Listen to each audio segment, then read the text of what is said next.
Mythological books पढ़ती हैं आप? पढ़ती थी। इंटरेस्ट है माइथोलॉजी में? बहुत था, अब नहीं है। अब नहीं है, क्यों? एक तो मैंने चीज़ सीखी है ये 5 साल से काम करते हुए कि आप हमेशा से वही पाठक नहीं होते हो जो आप शुरू में थे।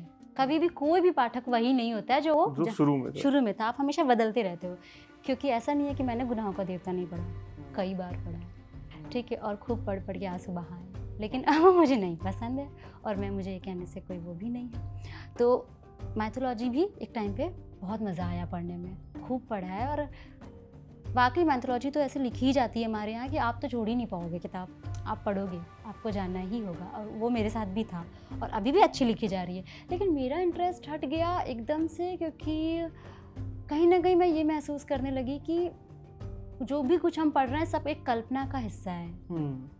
मुझे ये लगने लगा कि ये उसमें रियलिटी कम, कल्पना ज़्यादा है। और अगर ऐसी ही कल्पनाओं पे हमें अपना इतिहास जानना है तो मुझे उससे थोड़ा सा गुरेज होने लगा कि ठीक है, फिर कोई नहीं, जितना मैंने रामायण और महाभारत के बारे में जाना है। माइथोलॉजी का मिस रिप्रेजेंटेशन भी बहुत होता है अब तो, और बहुत ये चीज़ें बढ़ गई हैं, कुछ भी लिख रहे हैं।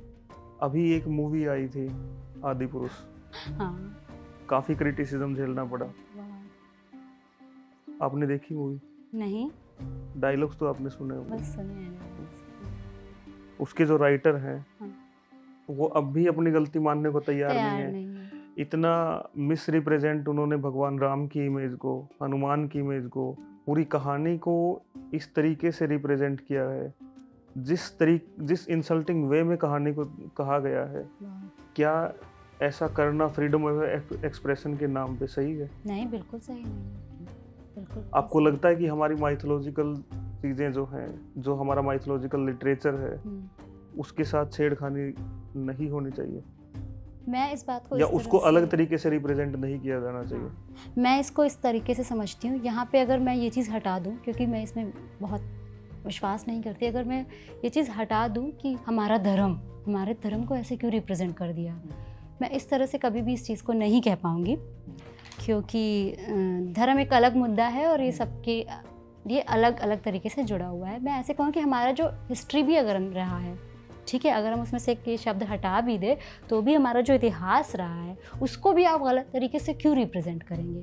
अगर कभी राम जी हुए हैं या राम भक्त हनुमान हुए हैं या सीता जी हुई हैं, ये लोग अगर कभी हमारे इतिहास में हुए हैं तो आप उनको कुछ भी तो नहीं बता सकते ना। या नहीं भी हुए हैं तो इतने आप उनको, वो एक एग्जाम्पल है ना हमारे सोसाइटी के लिए, आप वो एग्जाम्पल ही ध्वस्त कर रहे हैं।